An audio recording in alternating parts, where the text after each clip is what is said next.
You are now unboxing with the boys. Hello and welcome to another episode of Unboxing with the Boys. I'm Brent. I'm Adam.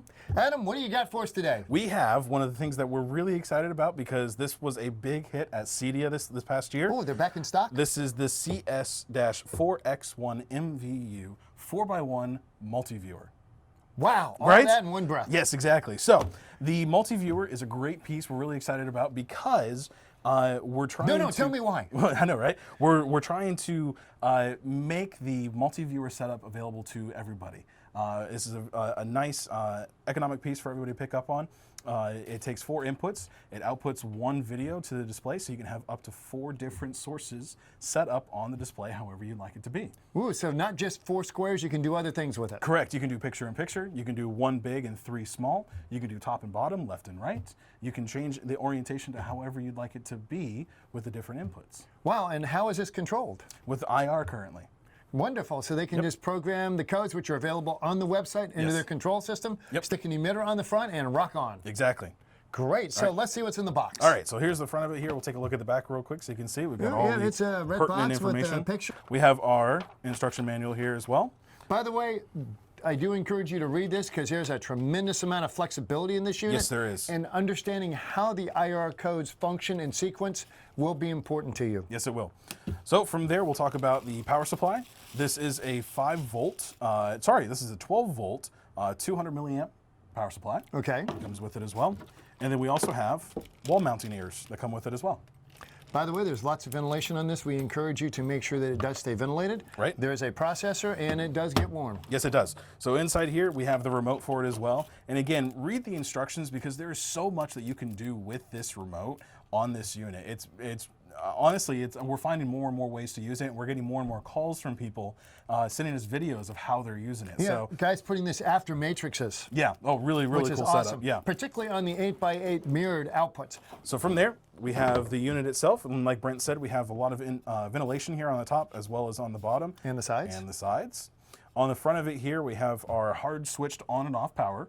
By the way, it's not a bad thing to have because we are finding, particularly when cable boxes are involved, Right. sometimes you do need a power cycle, and if you can't always do it with a remote control device, Right. that's a good way. Yep, you got that switch there. We have our status LEDs, so we have power and then inputs 1 through 4. This will show you if there's an input on there, then it's turned on. If you have an input that's not turned on, there's no light there. Correct.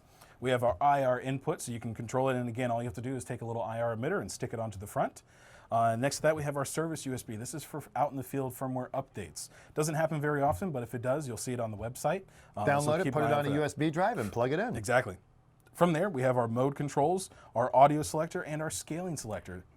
Now, because the audio selector's really more important to me in bars, restaurants, and displays, tell us a little bit about that. So you have the ability that whichever source is on display at the time, you can select which of the sources you want to view. So let's say you have all 4 sources on the screen.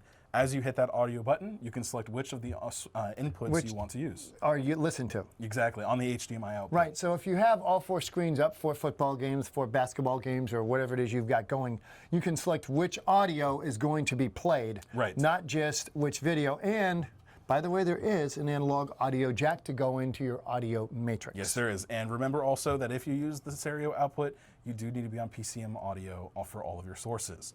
If you're not, But you're going to that will want to not be work in correctly. a distributed system anyway. Exactly. So on the back, we have our inputs 1 through 4. They seem like they're backwards, however, they are correct because of the front. Then we have our output here, and again, we have our DC 12 volt 2 amp power supply plug. It's really straightforward. Yep. Really nice with the rack ears.